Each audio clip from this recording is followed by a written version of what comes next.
Et avec nous en plateau, Monseigneur Philippe Marcet, bonsoir. Vous êtes vicaire général et évêque auxiliaire au diocèse de Paris. On imagine bien entendu votre émotion et celle de tous les fidèles depuis hier. Eh bien oui, c'est sûr que c'est la deuxième fois qu'un prêtre en quelque temps est assassiné, mais il y avait eu d'autres personnes qui l'ont été, qui sont moins médiatisées que ça.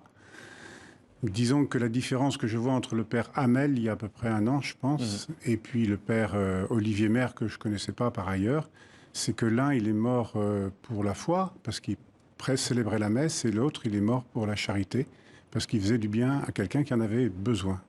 Justement, le père Olivier Maire faisait partie des missionnaires montfortins. C'est une congrégation bien implantée dans l'ouest de la France, ainsi que dans une trentaine de pays à travers le monde. C'est une confrérie axée, vous le disiez, sur la charité et l'hospitalité. Toute congrégation religieuse est forcément axée sur la charité, mais d'une manière différente, adaptée au charisme du fondateur, qui était le père Louis-Marie Grignon de Montfort.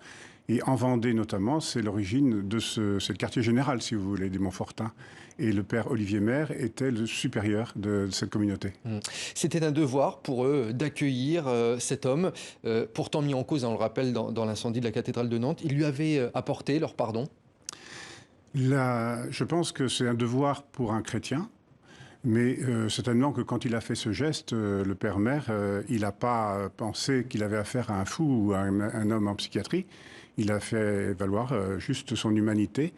Et depuis, je crois, sa naissance, ou en tout cas la mienne, c'est-à-dire, eh bien, on a appris que la charité, c'est quelque chose qui faisait prendre des risques. Pourtant, un tel geste, on peut le comprendre, ça peut effrayer quand même tous les gens d'église qui accueillent des gens. Mais justement, tout le monde est effrayé par ce meurtre. Mais quand on peut pas aider quelqu'un qui est vraiment dans la misère sans prendre des risques. Alors, il y a des petits risques qu'on prend quand on donne quelques euros à quelqu'un. On a pas mal de chances que ce soit pas forcément bien dépensé. Et quand on prend le risque d'accueillir quelqu'un qui est un peu inconnu et un petit peu qui aurait dû être en psychiatrie, on prend un gros risque, mais il ne savait pas. Il ne savait pas.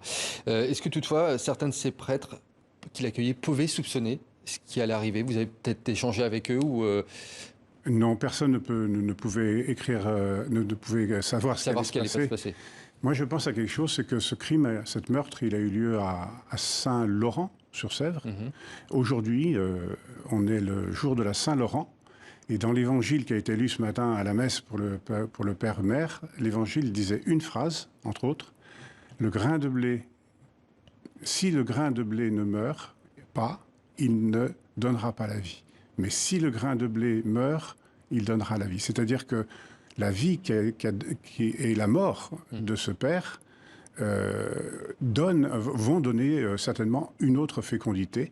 D'abord parce que la bonté est toujours une chose positive et récompensée, et que la charité est une action que le Seigneur a fait en lui. Mais toutefois, on peut comprendre l'émotion et les interrogations que ça peut créer dans l'opinion publique, le fait de l'avoir accueilli dans cette communauté. Vous comprenez l'interrogation de certaines personnes? Oui, je comprends bien. Ce qu'il faut, c'est vivre chaque moment pour lui-même.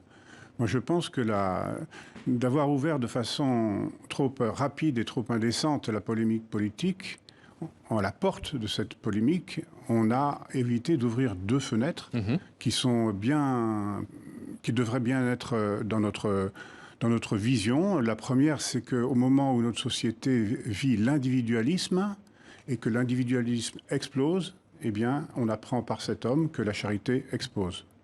Et que la charité, voilà, et qu'on pourrait prendre un peu de temps pour accueillir cette réalité. Et la deuxième chose, c'est que cet homme, il avait donné sa vie au Christ et il a donné sa mort aussi au Christ. Il est martyr de la charité et il a fait tout ça au nom de l'Évangile. Laissons les signes nous parler avant de les utiliser et de les instrumentaliser. Eh bien, ce sera le mot de la fin. Merci beaucoup, Monseigneur Philippe Marcet, d'avoir été sur le plateau de TV5 Monde. Merci à vous.